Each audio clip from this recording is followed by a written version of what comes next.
څلوېښت کاله وروستو کله چې د ښار های سکول زنګ بیا وغږېد. ځینې غږونه هېڅکله نه هېرېږي، که څلوېښت کاله پې هم تېر شي. د ښار های سکول دا زنګ نن یو ځل بیا وغږېد، خو دا ځل یې زده کوونکي د ماشومتوب نه بلکې د ژوند له اوږد سفر بیرته خپل سکول ته راوغوښتل.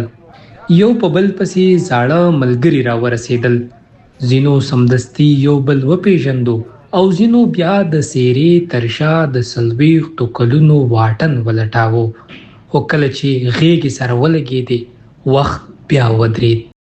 دا هم هغه دهلیزونه، هم هغه دروازې او هم هغه ټولګي چې یو وخت په پکې د ماشومانو قدمونو او د استادانو غږونو انګازې کولې.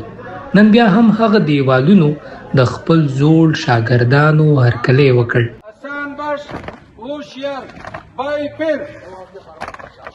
څلوېښت کاله وروستو دوی یو ځل بیا د سحر اسمبلۍ ته ودرېدل.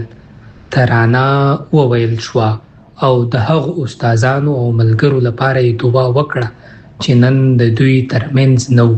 सारे जग में कहीं तेरा सानी नहीं ए खुदाया, किसने तेरी हकीकत को पाया. په همدې ټولګي کې یو وخت الف با تا ویل کېدل.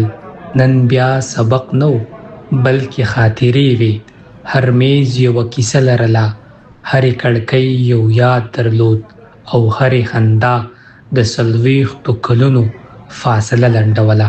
امریکا د خلکو نه پیسې غواړي په زور باندې او پیسې نه راکړه کې نشته کې یو کار ضروري څنګه راځي چې کړه یو بیرته به ولا ورکړي. دا د څلوېښتو کالو یاد موږ تازه کړ. په 1986 کې موږ د دې ځای نه تیرو او 2026 دی، څلوېښت کاله بعد مطلب دی موږ دلته بیرته واپس رالو. د غونډې کوربا لالیشا وویل دا راټولېدنه یوازې د زړو ملګرو لیدنه نه ده، بلکې د هغو اړیکو درناوی دی چې بنیاد د همدې سکول په انګړ کې ایښودل شوی و.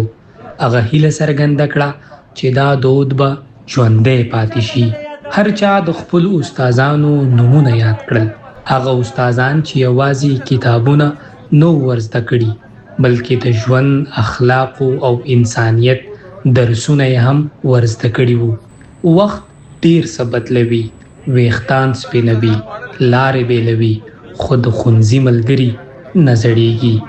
د ښار های سکول زنګ نن یو ځل بیا وغږېد او له ځان سره یې 40 کاله پخوانۍ خاطرې بیا راویښې کړې. ځکه ځینې ځایونه یوازې سکولونه نه وي، هغوی د انسان د ژوند لومړنۍ کیسې وي. سلمان یوسفزی د شال نیوز لپاره له باجوړه.